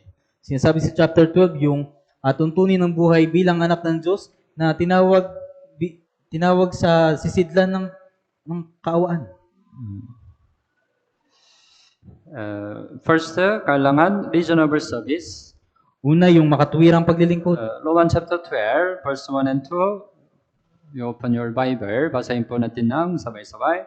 Kaya nga mga kapatid, isinasamo ko sa inyo, alang-alang sa mga kahabagan ng Diyos, na inyong ialay ang inyong mga katawan na isang handog na buhay, banal na kasiyasiya sa Diyos na siya ninyong makatuwirang paglilingkod. Huwag ninyong tularan ang sanlibutan ito, kundi magbago kayo sa pamamagitan ng pagbabago ng inyong pag-iisip upang mapatunayan ninyo kung alin ang mabuti, kasiyasiya at lubos na kalooban ng Diyos. After salvation, right? We practice this life. Pagkatapos ng kaligtasan, sanayin natin yung ganitong buhay. We have to have reasonable service. Kailangan natin magkaroon ng makatuwirang paglilingkod. It's another translation, NIV. It says reasonable service is a spiritual act of worship. Sa ibang pagsasalin, sinabi na yung spiritual na gawa ng pagsamba. Some people misunderstand worship. May mga tao na mali yung pag-aunawa nila tungkol sa pagsamba. They think we have to worship in church. Iniisip na, kailangan natin sumamba sa church. That's why they have some act or the ceremony of worship in church. Kaya meron silang mga gawa, o meron silang mga seremonya ng pagsamba sa church. But it's not true meaning of worship. Pero hindi ito yung tunay na kahulugan ng pagsamba. Our whole life should be the worship. Yung ating buong buhay ay dapat na pagsamba. Our whole Christian life, in the house, in the school, in the workplace, Yung ating buong buhay sa ating bahay, sa ating paaralan, sa it's pinagtatrabahuan. worshiping God, right? Ito yung pagsamba sa Diyos. And then the verse 3 said the role in church. At sa verse 3 hanggang 8, sinasabi yung tungkulin sa church. Romans chapter 12, 4-5, basahin po natin ng sabay-sabay. Sapagkat kung paanong sa isang katawan ay mayroon tayong maraming mga bahagi, at ang mga bahagi ay hindi magkakatulad ang gawain, kaya tayo na marami ay isang katawan kay Kristo at mga bahagi na sama-sama sa isa't isa. To save the saint to become the member of a body, the body is a church. Yung ligtas na banal ay naging bahagi ng katawan at yung katawan ay ang iglesia. We know, right? Jesus Christ became the head of a church. Alam natin na si Jesus yung ulo ng iglesia And church is the body of Christ. at yung iglesia ang katawan ni And Kristo. save the Christian, we are the member of the body. At tayong mga ligtas na Kristiyano, tayo yung bahagi ng katawan. And then each member has a different gift. At ang bawat miyembro ay may bawat kaloob. Romans chapter 12:6, basahin po natin ng sabay-sabay. Tayo ay may mga kaloob na magkakaiba ayon sa biyaya na ibinigay sa atin. Kung propesiya ay gamitin ito ayon sa sukat ng pananampalataya. Each member has a different gift, right? Bawat miyembro ay mayroong iba't ibang kaloob. Paano our body, right? We have a hands, Meron tayong kamay, foot, paa, eye, mata, nose, ilong, mouth. bibig. Yeah, their Lord, their gift are different, right? Yung kanilang kaloob ay magkakaiba. Yeah. And then according to the gift, they have a different ministry. At ayon sa kaloob, mayroong magkakaibang ministeryo. Romans chapter 12, 7 and 8, basahin po natin ng sabay-sabay. Kung paglilingkod ay sa paglilingkod, o ang nagtuturo ay sa pagtuturo, o ang nangangaral ay sa pangangaral, ang nagbibigay ay magbigay na may magandang loob, ang namumuno ay may pagsisikap, ang mahabagin ay may kasiglahan. Halimbawa, right, in church, right? You are good at singing. Halimbawa sa church, mabuti ka sa pagkanta. It's a gift Ito ay kaloob. came from God. na mula sa Diyos. then you can do the ministry in choir, right? Kung gayon, pwede mong gawin yung ministry sa choir. You have a gift teaching the children, Meron kang kaloob sa pagtuturo ng then you mga can do the bata. ministry in church school, Kung gayon, pwede kang mag-ministry sa church school. right? You are a member of the body. Ikaw ay bahagi ng katawan. Yeah. Not only this ministry, but also there are many kind of ministry in church. Di lamang yung ministry na ito, kundi marami ding mga ministry sa loob ng You church. can do your best. Pwede mong gawin yung mga kaya mo. And it mentioned the attitude for the saint, At yung mga pag-uugali para sa mga banal.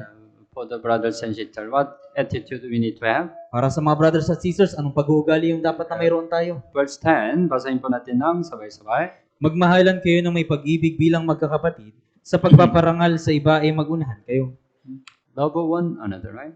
Ibigin ang isa't isa. Yeah. After salvation, we have to love one another. Pagkatapos ng kaligtasan, dapat na ibigin natin ang isa't isa. We have to practice. Dapat natin itong sanayin.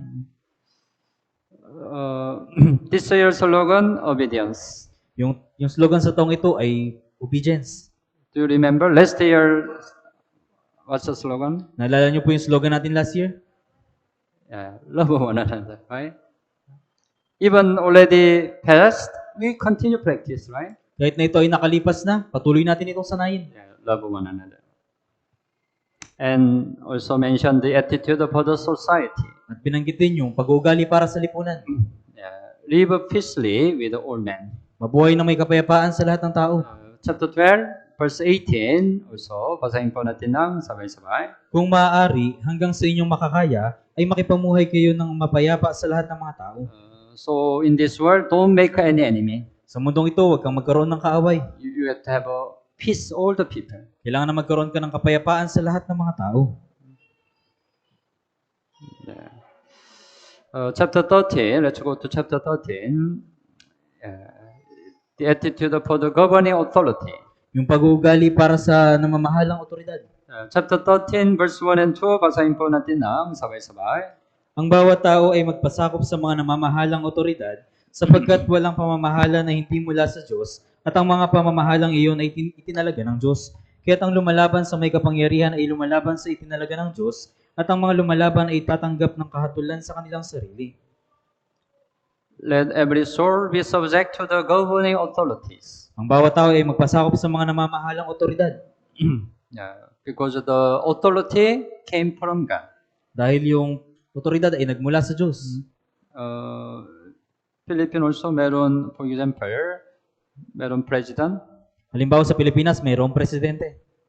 His authority also came from God. Yung kanyang otoridad din ay nagmula sa Diyos. So we have to submissive to Him, Kaya kailangan nating magpasakop sa Kanya. even though you don't like Him. Kahit na ayaw niyo siya.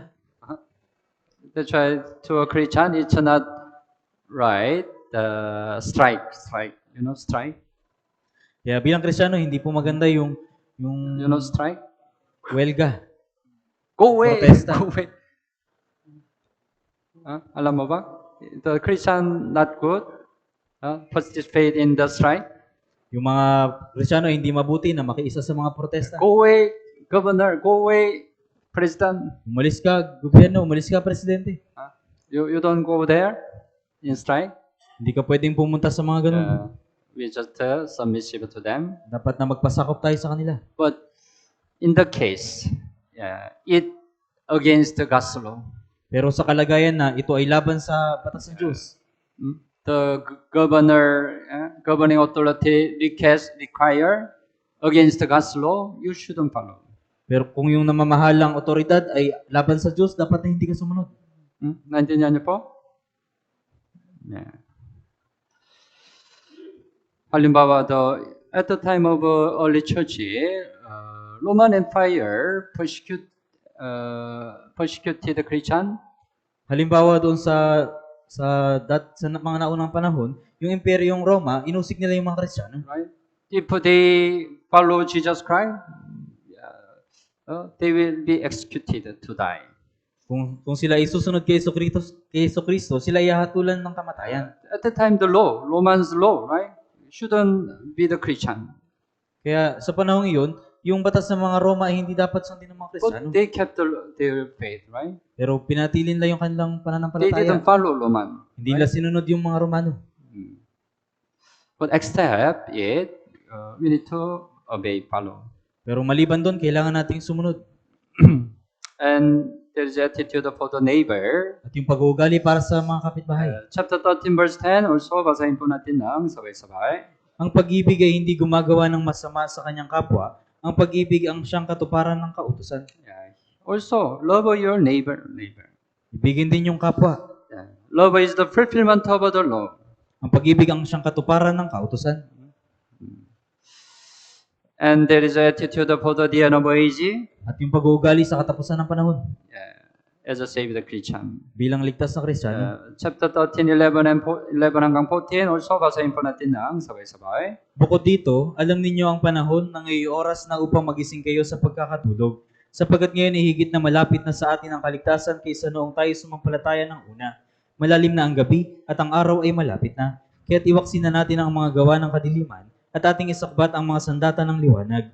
Lumakad tayo ng maayos gaya ng sa araw, huwag sa kalayawan at paglalasing, huwag sa kalaswaan at sa kahalayan, huwag sa mga away at paninibugho, kundi isuot ninyo ang Panginoong Jesucristo at huwag ninyong paglaanan ang laman upang masunod ang mga pagnanasa nito.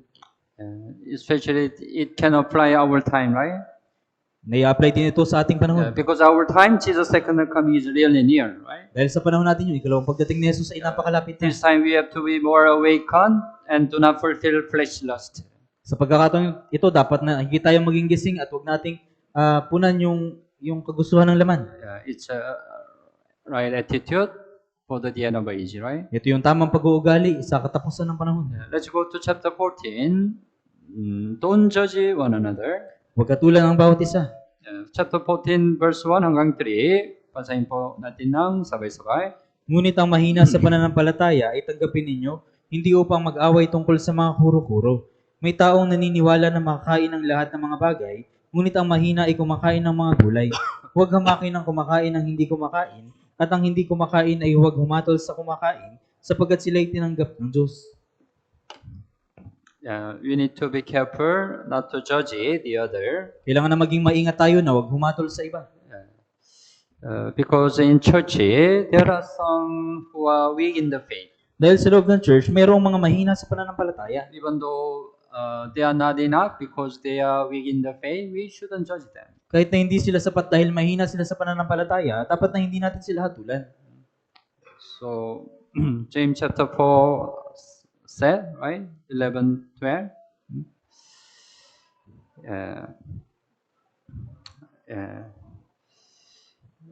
If you judge the law, you are not the doer of the law, but a judge.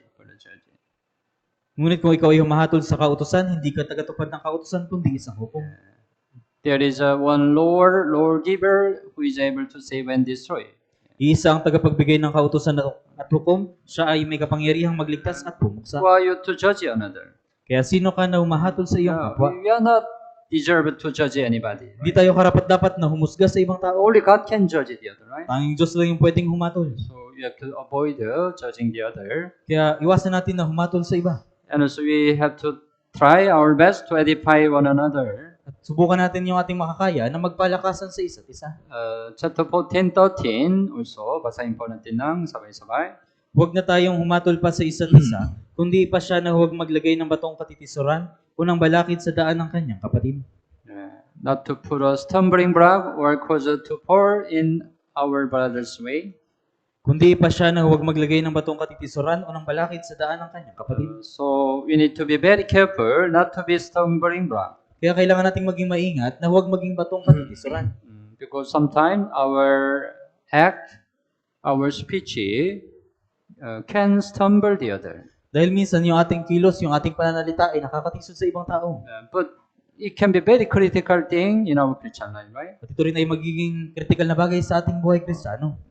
That's why we have to be very careful not to stumble the other. Kaya kailangan nating higit na maging maingat upang huwag makatisod. That's why Pastor said, 1 Corinthians chapter 8:13, if food makes my brother stumble, I will never again eat meat, lest I make my brother stumble. Kaya sinabi sa 1 Corinto chapter 8 verse 13, kaya kung ang pagkain ay nakapagpapatisod sa aking kapatid, kailanman ay hindi ako kakain ng karne upang ako'y huwag makapagpatisod sa aking kapatid. Yeah, Pastor, right? He tried his best not to stumble the other, right? Si Apostol Pablo, sinubukan niya yung kanyang makakaya na huwag makatisod. And chapter 14, 19, basahin po natin ng sabay-sabay. Kaya nga sundin natin ang mga bagay na magbubunga ng kapayapaan at ang mga bagay na makapagpapatibay sa isa't isa. We have to edify all our acts, speech, to edify another. Lahat ng ating mga kilos at ating mga salita ay dapat na maging ikatitibay ng ibang tao. 1 Corinthians chapter 10, 23. You open the Bible, chapter 1 Corinthians chapter 10, 23. Unang Korinto chapter 10 verse 23. Okay po, basahin po natin ng sabay-sabay. Lahat ng mga bagay ay matuwid, ngunit hindi lahat ng bagay ay makakabuti. Lahat ng mga bagay ay matuwid, ngunit hindi ang lahat ng mga bagay ay makapagpapatibay. It means after salvation, you can do anything what you want. Ibig sabihin, pagkatapos ng kaligtasan, maaari mong gawin lahat ng bagay na gusto mo. You have a freedom. Meron kang kalayaan. But before you do anything, you have to consider whether it's helpful. Pero bago mo gawin yung isang bagay, kailangan mong isaalang-alang kung ito ba ay makakatulong. You have to also check whether it's edify. Kailangan mo rin suriin kung ito ba ay makapagpapatibay. Yeah. If it's not helpful to other brothers and sisters, Kung hindi ito makakabuti para sa mga brothers at if sisters, it's not edify other brothers and sisters, you shouldn't do it, at kung hindi ito makakapagpatibay sa ibang mga brothers at sisters, dapat na hindi mo ito gawin. even though you want to do. Kahit na gusto mo itong gawin. Okay po? Let's go to chapter 15. Malapit. Malapit 16, right? 15. We have to consider those who have a weak faith. Dapat natin yung isaalang-alang yung may mga mahina ang pananampalataya. Romans chapter 15 verse 1. Okay, basahin po natin ng sabay-sabay. Kaya tayong malalakas ay nararapat magtiis sa kahinaan ng may hina at hindi upang magbigay lugod sa ating mga sarili. In church, there are strong. Sa church, mayroong malalakas. Yeah, the strong doesn't mean the physical strong. Yung malalakas, hindi ibig sabihin physical na lakas. It means strong in the faith. Ibig sabihin, malakas sa And pananampalataya. also there, in church, there are weak in the faith. At sa church, mayroon ding mga may hina sa pananampalataya. Then, right? Bear. We have to bear. Accept. Pagkatapos, kailangan nating tanggapin, pagtiisan. We need to receive one another because Christ also received us. Dapat natanggapin natin yung bawat isa dahil tinanggap din tayo ni Jesus. Romans chapter 15:7, basahin po natin ng sabay-sabay. Kaya tanggapin ninyo ang isa't isa, gaya naman ni Kristo na tinanggap kayo sa ikaluluwalhati ng Diyos. Don't forget, receive one another just as Christ also received us. Huwag niyo pong kalimutan, tanggapin ninyo ang isa't isa gaya naman ni Kristo na tinanggap kayo. How you are here now? Paano po kayo naparito ngayon? Because Christ received you. Dahil Right? tinanggap kayo ni Kristo. After salvation, you have a many mistake problem. Pagkatapos ng kaligtasan, nagkaroon ka ng maraming pagkakamali at kasalanan. You are still not enough. Hindi ka pa rin sapat. But Jesus Christ received you. Pero tinanggap ka ni Yesu Kristo. That's why you can be here now, right? Kaya ikaw ay nandito ngayon. If Jesus Christ does not receive you, you cannot be here, right? Kung hindi ka tinanggap ni Yesu Kristo, hindi ka mapupunta dito. That's why we have to also receive other brothers and sisters. Kaya kailangan din nating tanggapin ang ibang brothers at sisters. Even though they have some problem, mistake, we have to receive them. Kahit na meron silang problema at pagkakamali, kailangan natin silang tanggapin. And we have to praise God together. At dapat nating purihin ang Diyos ng sama-sama. Yeah. Verse 9, basahin po natin ng sabay-sabay. At upang ang mga hintil ay lumuluwalhati sa Diyos dahil sa kanyang kahabagan, gaya ng nasusulat, kaya't ikaw ay aking pupurihin sa gitna ng mga hintil at aawit ako ng papuri sa iyong pangalan. It mentions awit 18:49. Ito ay binanggit sa awit chapter 18 verse 49. Praise God's name, right? Purihin ang pangalan ng And Panginoon. verse 11 also, praise the Lord, all you Gentiles. At sa verse 11 din, purihin niyo ang Panginoon kayong lahat ng mga hintil. It mentions awit 117 verse 1. Binanggit din ito sa awit chapter 117 verse 1. So, after salvation, right, we always praise the Lord. We have to always praise the Lord. Pagkatapos ng kaligtasan, dapat na lagi nating purihin ang Diyos.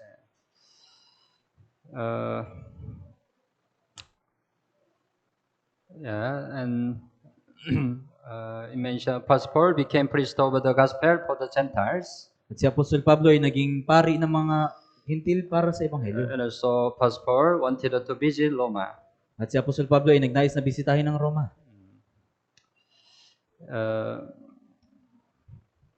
But it looks the chapter Hangang chapter 15. It looks the epistle of Apostle Paul to Roman Church tapos na.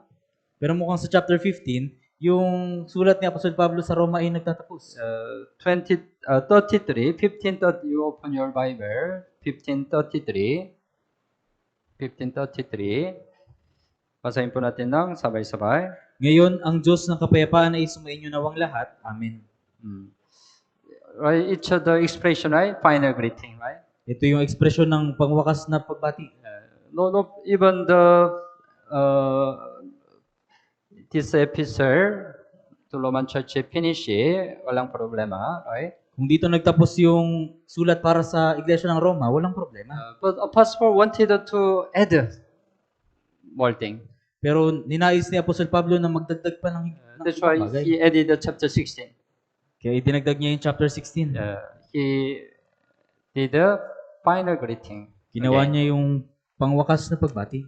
So he mentioned many fellow workers who helped gospel. Binati niya yung mga kamanggagawa na tumulong para sa Ebanghelyo. First, he mentioned Sister Phoebe. Una, binati niya si Sister Phoebe. Roman chapter 16, verse 1. Verse 1.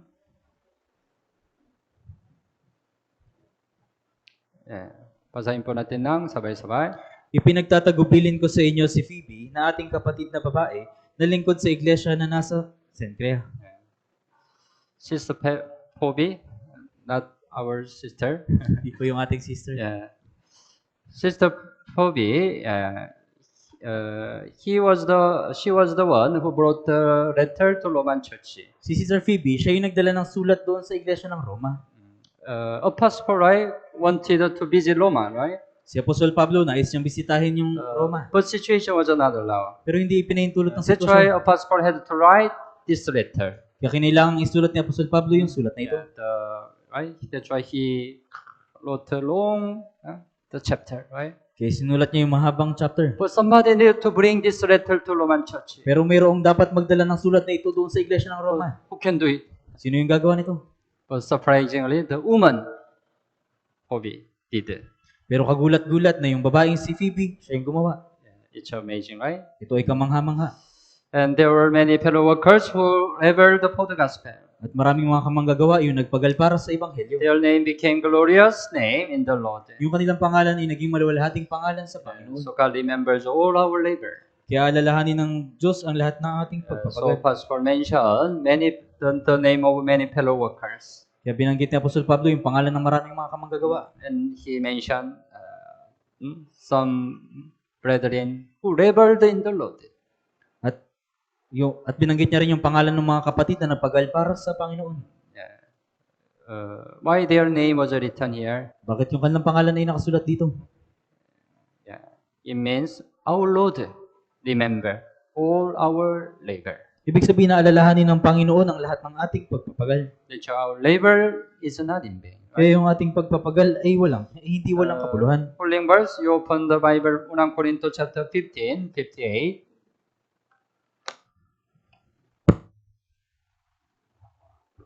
1 Corinto 15:58. Okay.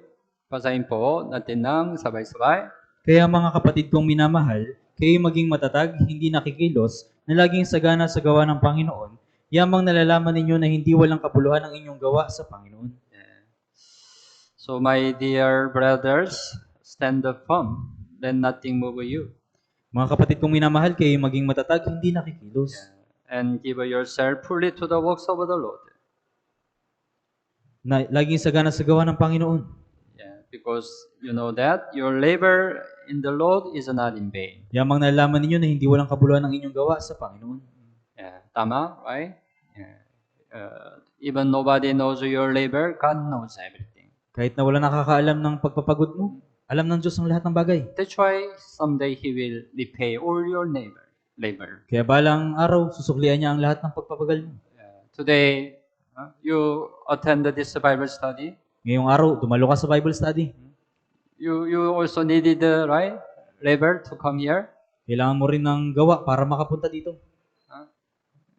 Maybe your family member persecute you. Why Christmas season you go to church so many times?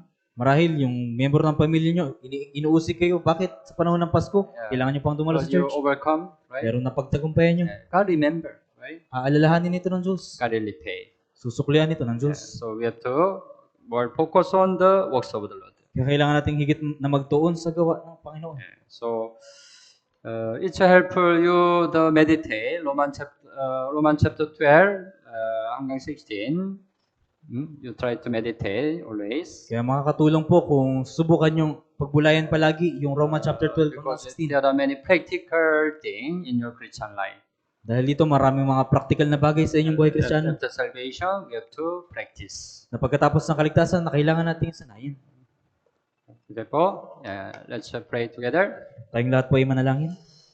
Dear worship friend, gracious Father, Mahal naming Ama na mahabagin at mapagpala. thank you for saving us from sin and eternal destruction. Salamat po sa pagliligtas sa amin mula sa kasalanan at walang hanggang pagkawasak. Thank you for guiding us to abide in church until now. Salamat po sa paggabay sa aming manatili sa church magpahanggang ngayon. Please hold us on to abide in church until our Lord comes again. Pakiusap ang hawakan mo po kaming matatag hanggang sa muling pagdating ng aming Panginoon. Let us more endeavor to continue our gathering. Hayaan mo po kaming higit na magsumikap na magpatuloy sa bawat pagtitipon. Especially this month, we have our Saint Fellowship and the New Year retreat. Lalong higit sa buwang ito, kami po ay magkakaroon ng All Saints Fellowship at New Year Retreat. Please guide all our brothers and sisters to participate in the works of the Lord. Pakiusap gabayan niyo po yung mga brothers at sisters na makibahagi sa gawa ng Panginoon. And then please allow all your grace to all the brothers and sisters. At ipahintulot mo po ang lahat mong biyaya sa lahat ng mga brothers at sisters. We only rely on your mercy and gracious. Kami po ay umaasa lamang sa iyong habag at biyaya. We pray in Jesus' name. Kami po ay nanalangin sa pangalan ni Jesus. Amen. Salamat po.